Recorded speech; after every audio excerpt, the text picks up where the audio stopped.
Hello बच्चों, चलिए इस क्वेश्चन को देखते हैं। इसमें लिखा है a ball rolling on the ground stop on its own after some time Y.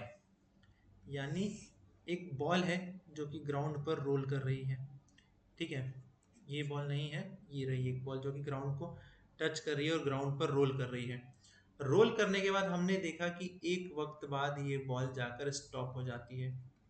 तो सबसे पहले अगर बॉल मोशन कर रही है तो ये तो फिक्स्ड है, ये तो मस्ट है कि उस बॉल पर हमने एक फोर्स अप्लाई किया होगा, तभी वो बॉल मोशन कर रही थी। यानी किसी बॉडी को अगर रेस्ट से मोशन में लेके आना है, अगर किसी बॉडी को रेस्ट से मोशन में लेके आना है तो हमें एक फोर्स अप्लाई करना पड़ेगा। और उल्टा भी, यानी अगर हमें किसी बॉडी को मोशन से रेस्ट में लेके आना है तो भी हमें एक फोर्स अप्लाई करना पड़ेगा। अब ये जो फुटबॉल थी वो रोल कर रही है, यानी वो मोशन कर रही है। अब मोशन कर रही है और इस मूविंग फुटबॉल को रेस्ट में आना है, वो खुद ही आके रुक जा रही है। यानी ये पक्की बात है कि इस फुटबॉल पर एक फोर्स लग रहा होगा। अब कौन सा फोर्स लग रहा है, चलिए देखते हैं। The ball is stopped bye an external force. क्या हम इस बॉल के सामने खड़े हो जाते हैं, कोई फोर्स लगाते हैं, इसकी वजह से रुकता है? नहीं, कोई एक्सटर्नल फोर्स की वजह से नहीं रुकता है।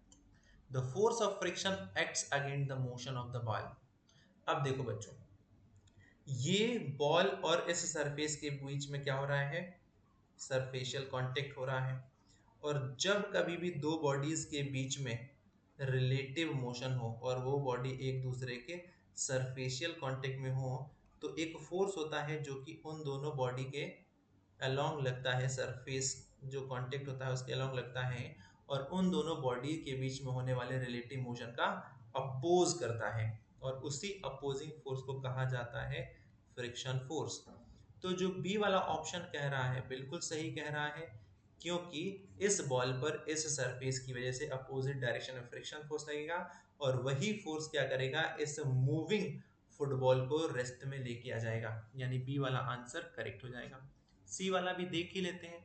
The ball moves only for a set period of time. नहीं, ऐसा नहीं होता है कि बॉल सिर्फ एक सेट पीरियड ऑफ टाइम के लिए मूव करे। तो इसी वजह से सी वाला ऑप्शन भी गलत हो जाएगा। तो इस क्वेश्चन का जो आंसर है वो हो जाएगा ऑप्शन बी। आई होप आपको समझ में आ गया है। Thank you very much.